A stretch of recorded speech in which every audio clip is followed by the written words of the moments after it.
Hey y'all, it's Becky Smith, co-host of The Obvious Question. On October 24th, we hosted a launch party for the podcast, and we had a little Q&A so we could answer some of your questions. The turnout was great, and Maddie's responses were so darn good that we decided to throw this together for you. So even those of you who couldn't make it to the party can tune in and learn even more. So here's a selection from the live question and answer session at our event at Cafe Berlin in Columbia. You'll hear from myself, our fearless leader Maddie, and executive producer Aaron Hay. Enjoy. And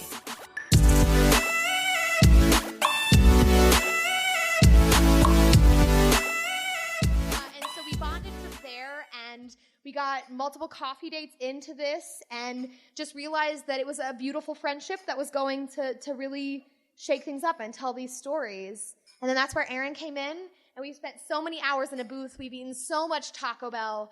We have laughed, we have cried, we have sung terrible songs, we have just spent so many hours together, and we were so happy to bring this podcast on this incredibly important topic to you guys. So I'm going to shut up now and let you guys ask some questions or, let these wonderful individuals speak for themselves. But if you do have a question, either about the process, about our topics, about anything that you would like to know, we have a microphone up here for audience members, and I'm going to be quiet now. So thank you, guys.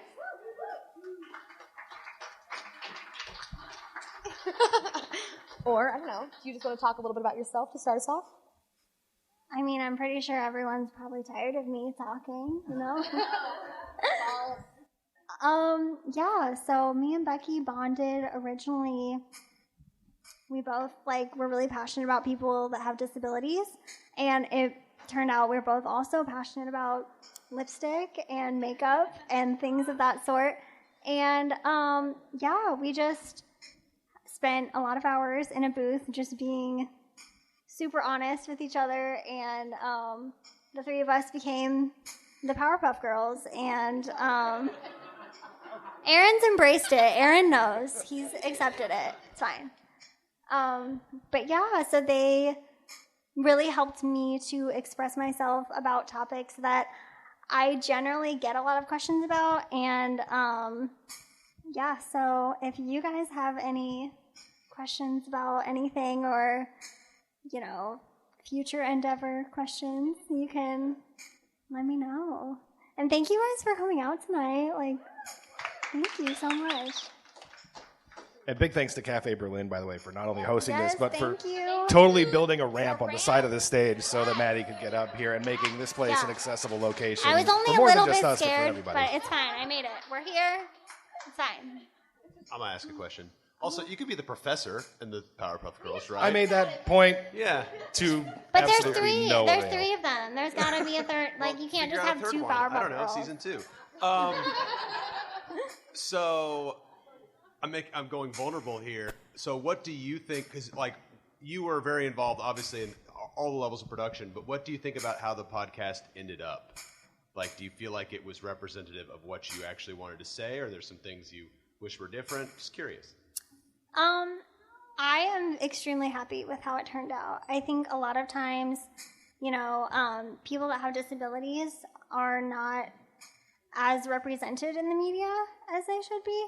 And these stories are coming from people that have disabilities and the people within my life that help me to function on a daily basis. And I'm really happy with how it turned out because I feel like it shares my story, and I've had a lot of people reach out to me that have different kinds of disabilities, and even able-bodied people that have been able to relate on different levels, even though we share different experiences, and that's really all I wanted from this whole thing. So I'm very, very happy with how it turned out, and very happy with the friends that I've made along the way.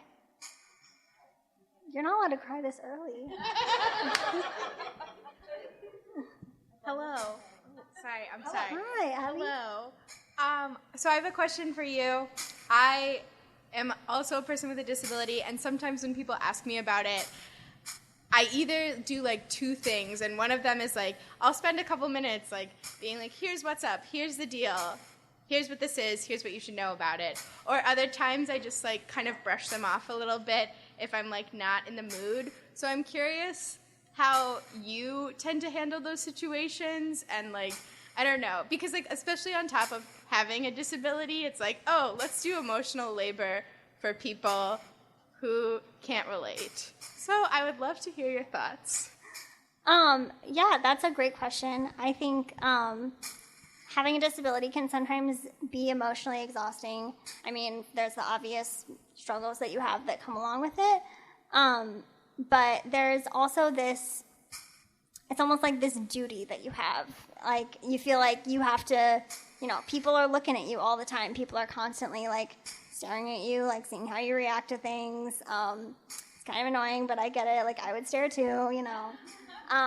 So you kind of sometimes can get into this mindset of, like, oh, if I, like, say the wrong thing or if I'm in a mood, people are going to think that, like, that's how all people with disabilities are. And it becomes this weight that you carry on you. And it sometimes can be hard to be emotionally vulnerable because of that weight. Because, you know, people, the first thing they meet whenever they look at you is your disability sometimes. And so that can be a lot of pressure. And so just being able to talk about things openly and have it shared in like a widespread way where I can just now, instead of always feeling like I have to have the right answer, say the right thing or have the right response, I can just be like, you know what, like, listen to my podcast. Like, I am not dealing with your questions today. Like, I mean, of course, I always, like, I'm happy to, like, educate people, but yeah, I definitely have those days where I'm like, educate yourself, please. Like, bye. But yeah, so it's been really cool to be able to feel like I can answer more people's questions just because, you know, people can just listen to it. So, yeah. Hey. Hey. So, I'm a bit of a rambler. So, it's a multi-part question, I think. First of all, how did you choose your guests? Like, how did you end up choosing the guests that you chose for this first season? The second part of that, what were some of your favorite moments, whether of familiarity within those guests who may have a similar disability or something completely different? What are some feelings of familiarity that you all were able to like bond on or get it? Were you friends with everyone on the podcast this season? And then moving forward, yeah, three questions. Moving forward, what are some ideas you have for this upcoming season or the next season? Not to get you thinking about it too soon. I know we're here to celebrate, you know. But I never stopped, like, honestly. We had just dropped the podcast the day before, and I see her in the Futures Lab at the J School, and she goes, so I have some ideas for season 2. Yes. And I literally just, like, crumpled the floor. I was like, not yet. Not yet. Not yet. Celebrate tonight, take it home. Yeah, so I was friends with everyone from season 1. And it definitely, like, the topics that we picked for season 1 were definitely, like, topics that I feel are the biggest, like, things that weigh on my mind in everyday life and things that I feel like people commonly ask me about and things that I just kind of get, you know, tired of questions about. And so the people that I selected people based on, you know, they're kind of the people that have kept me sane in answering all these questions. And they're the people that help me to function every single day. And like the first conversation was with my friends Lexi and Tyler on Love, Sex, and Dating. And she has spinal muscular atrophy as well. And so she would always tell me things about, like, her and Tyler and, like, funny stories and stuff that just, like, in moments where I felt like I was carrying the weight of not just having to be a person, but having to represent people, like, those heavy questions on my shoulders. And I was like, you know what, like, she keeps me sane. I think of her anecdotes in this moment, and, like, nobody's going to talk about these funny moments better than she would. And then just, like, through friendship, like, my friends that were my roommates, Tanisha and Haley. Tanisha's right there. Say hi. She's going to be really embarrassed and mad that I pointed her out. But, yeah, it was just so cool to have my friend that's been friends with me for a long time, my friend Jessie King, and then these fresh new friends, and just like how that friendship evolves. And friendship evolves, I think, with everybody, but for me, it's just like a different kind of process. And so getting to compare that for myself was like cool and interesting. And like, I don't know, like it's just people that have made me who I am and who tell my story couldn't be my story without them. And like being from Bathrooms, shout out, she's right there. She's been my best friend since I was literally 12 years old. So she's seen me at my best and at my worst. And so like I feel like who else is gonna make talking about peeing interesting? Somebody who has endless pee party stories. It's gonna be her. And she's seen me go from this scared 12-year-old that didn't want people to know, like, I get help to pee, like, shocker, like, wow. To now, I'm just like, pee parties are like an event, you know?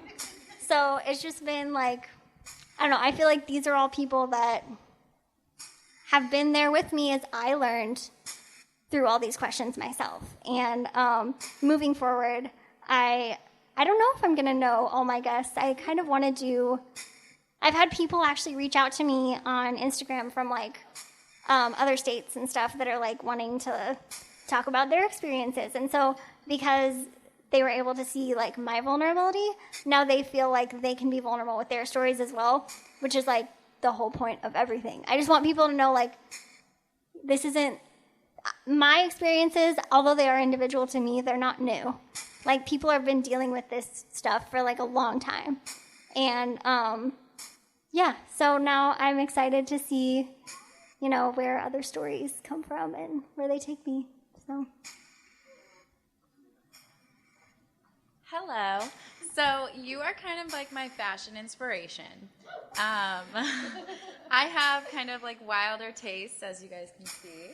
And sometimes I just get like down on trying new and kind of out there stuff, especially wilder prints and stuff.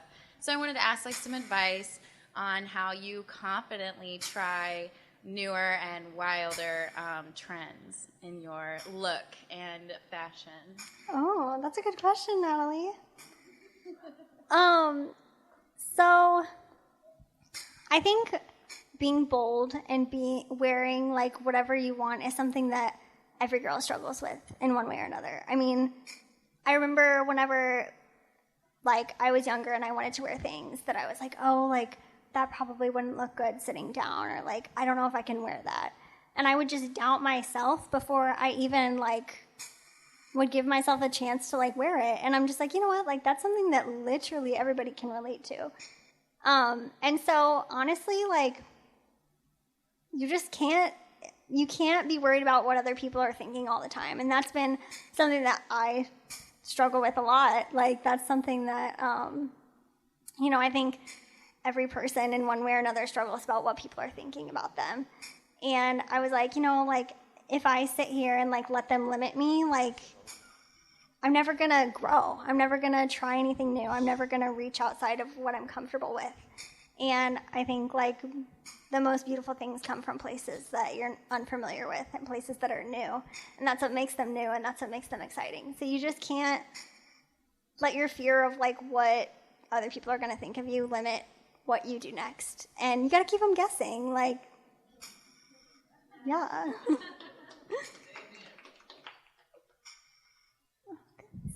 I have two questions. How is Columbia on accessibility?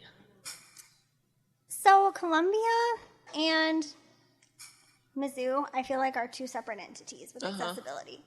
Mizzou, I feel like, although there are some ways that, like, of course, anybody can improve, I felt like they're pretty good with accessibility. I remember whenever I first came to this school, something that I noticed was how they had touch sensors on everything. And that was so weird to me. I was like, oh, I can open a door by myself? Like, what? And it was just, like, so amazing to me. And then, like, downtown, I'm able to pretty much get where I need to go and do the things that I want to do. I mean, of course, there's like back alleys and like cracked sidewalks and things like that. But like overall, like there's not really, I haven't really been limited to much. And of course, it just like, I feel like kind of like an accessibility brat when I go other places because I'm like used to being able to like do the things that I want to do.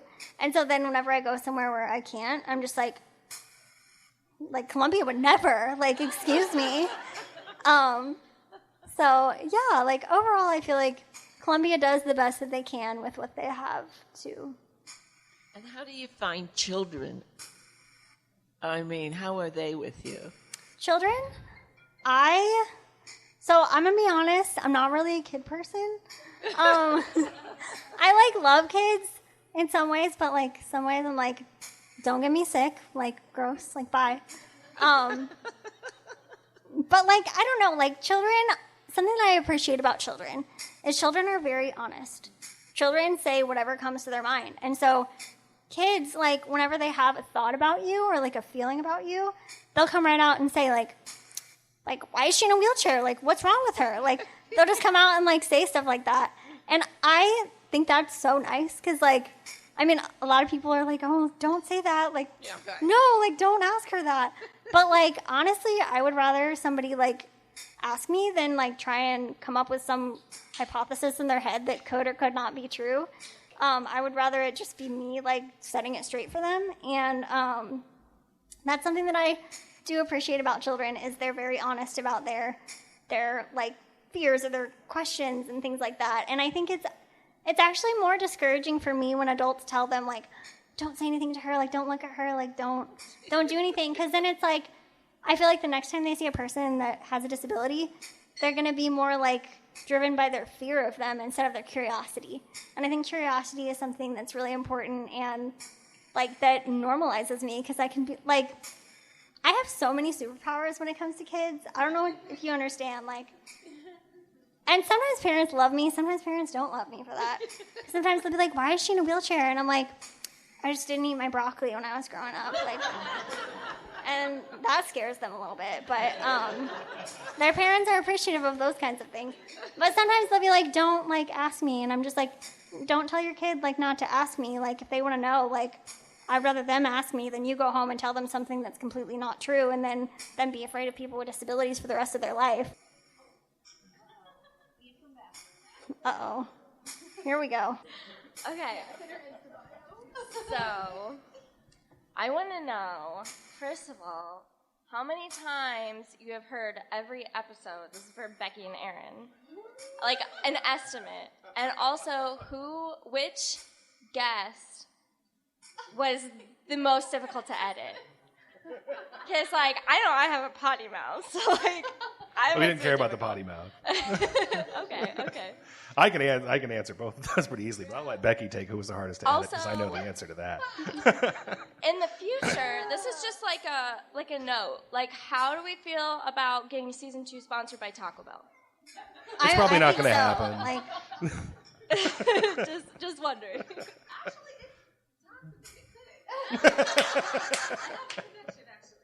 Oh. As far as like, potty mouths weren't a thing. Likes were a thing. People say like a lot, and the number of times that this guy and the three of us sat on the ground in an office and listened to episodes of this podcast and wrote down how many like time stamps and when we wanted to remove the word like, and it was there were just streaks. We stopped writing down individual times. It was just like from 3 minutes to 8 minutes, remove likes. So there was definitely that. As far as like how many times we've heard each episode, I couldn't even begin to tell you. A lot. A whole bunch. Especially like close to the end there, yeah. We threw the music out the last week. By we, I mean I, which was dumb. I'm glad I did, but like going through and re-soundtracking every episode again was a big pain. But I'm glad I did again. And you want to talk about friendship? Sure. I was gonna say, like, we got to toward the end, Aaron and I were literally quoting like deep cuts from the episodes to each other. So it wasn't like, oh right, this great moment of content from Maddie. It was like the particular way that Bean said this phrase. Oh God, which one was it? Now I can't even think of it. But why? But I mean, it was like these deep cuts from episodes that we would like pull out. It wasn't even content at that point. It was just we had heard the same intonation and the same phrases over and over and over. I mean, there is no way to count how many times we listen to episodes just because we listen to them for a lot of this process at like 1/8 of a second chunks at a time. I'm sorry, Tanisha. Friendship was the hardest episode to edit. Maddie sat down. If you haven't listened to the episode, it starts with Maddie talking to her 2 roommates, Tonisha and Haley. And it was a great conversation, but they're very bubbly, energetic, young 20-somethings. And so they say like 3 times every second. And so I tell Maddie this, and I've told her this many times, that literally that episode has taken years off of my life. And I mean, I wonder, like, at a certain point, if Ryan and Aaron going, cut likes here was just a way to torment me. But probably not. But I mean, hours were spent removing the word like from that episode. But it was worth it. It was worth it. The content was great. Everyone was wonderful. And, like, it was totally worth it. I mean, Aaron and I worked a lot of hours on this podcast, but I don't think 40 a week. Only 40 a week. Only ever 40 a week on this podcast. But I don't think that either of us would give up any of the late nights, any of the like coffee-fueled Taco Bell feasts at totally 3 p.m. We would definitely not trade any of those moments. I mean, at all. I mean, this was just such a great thing. All of it was just such a fun process. Even in the worst moments, we knew that we were doing something important and we were doing something great. And so, yeah, I don't know. It's a good bunch, y'all. It's a good bunch. I still haven't cried, so I'm proud of myself.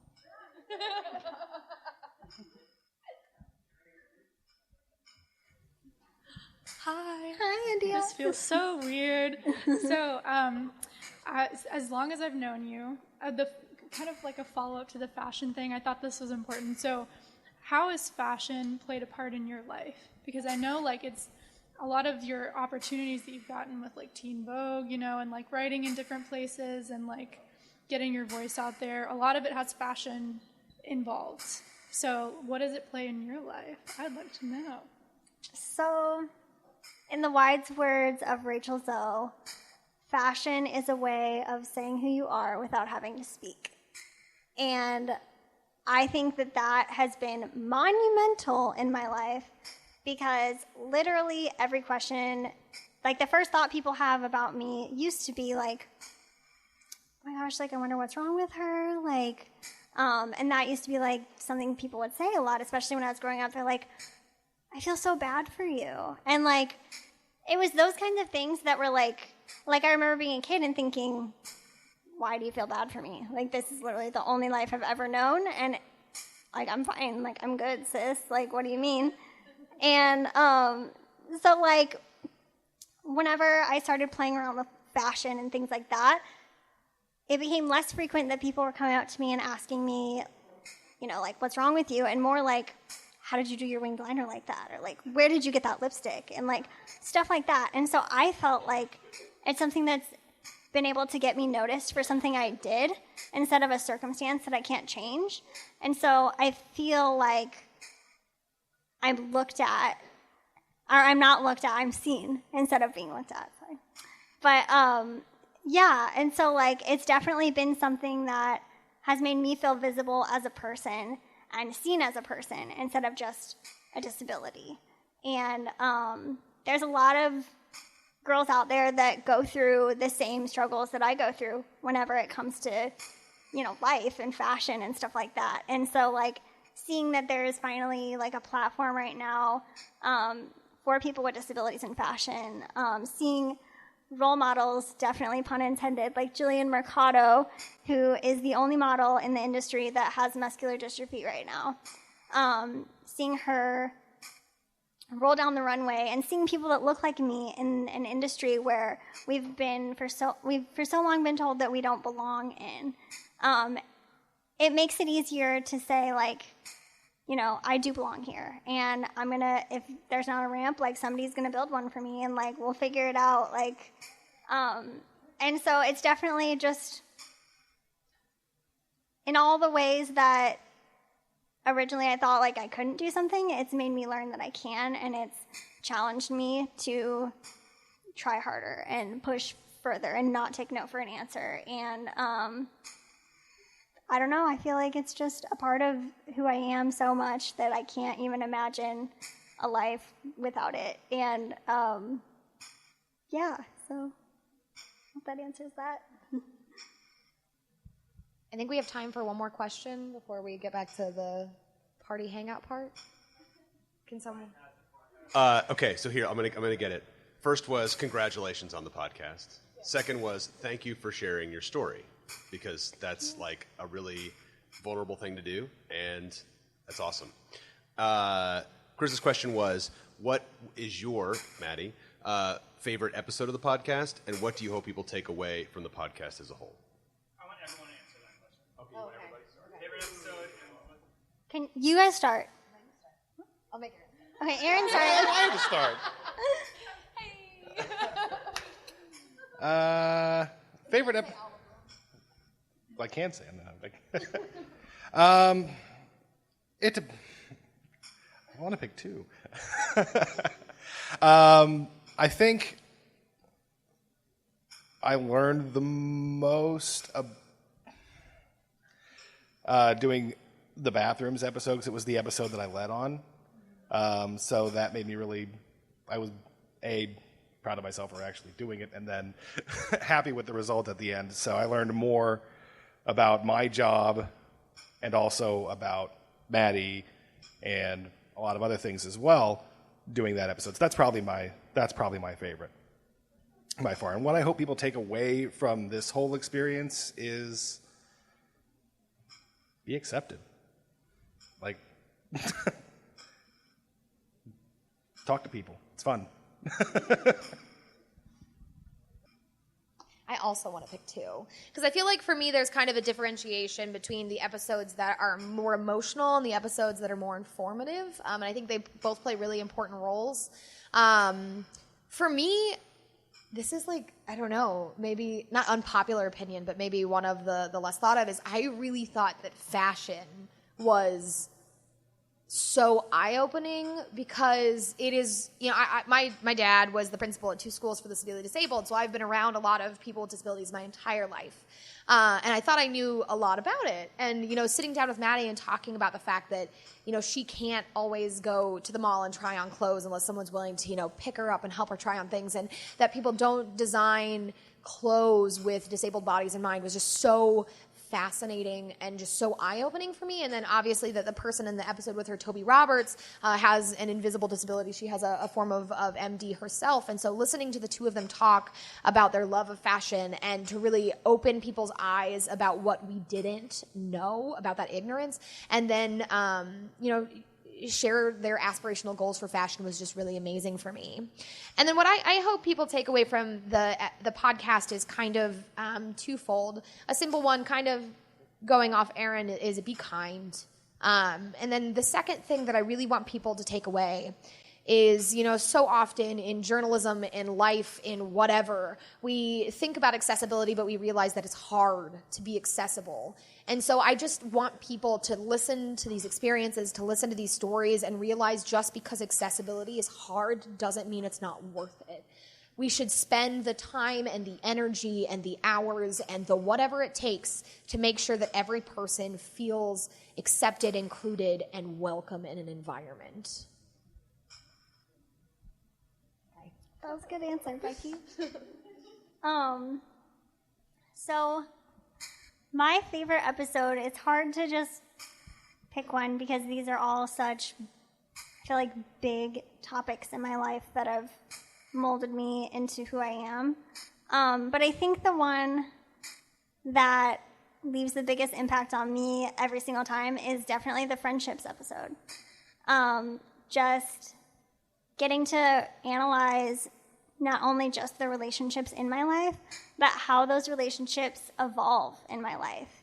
and where they start to where they end up is just like, it's a lot. Like, it gets me like every time, because it's just like seeing people that are so unfamiliar to like an entire group of people suddenly become all encompassed in it because of one person that they know. Like, imagine how many people can be reached because of that. And imagine how many people are reached and how many people like aren't, like, those stories have never been told before. And like, I think those experiences with friendship, I feel like my disability has never been an obstacle when it comes to friendships.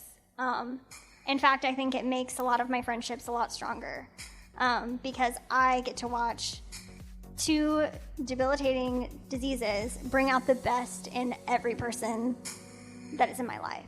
And so that's just something that I remind myself, like, on bad days where I'm like just tired of having to represent myself and tired of having to answer these questions. I'm like, I always have these friendships to fall back on, and those people that have learned these lessons with me and that have held my hand through doing life. And that's something that was really cool to see, that contrast with like new relationships.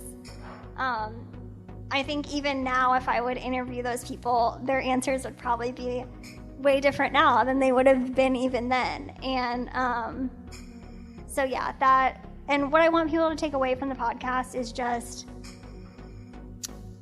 I'm literally just a person just sitting down. So that's what people with disabilities are, just people.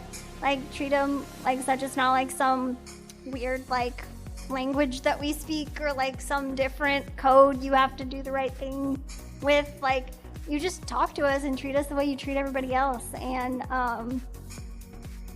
yeah, that's what I want people to take away, is just treat everybody like people, and we're fun. Yeah.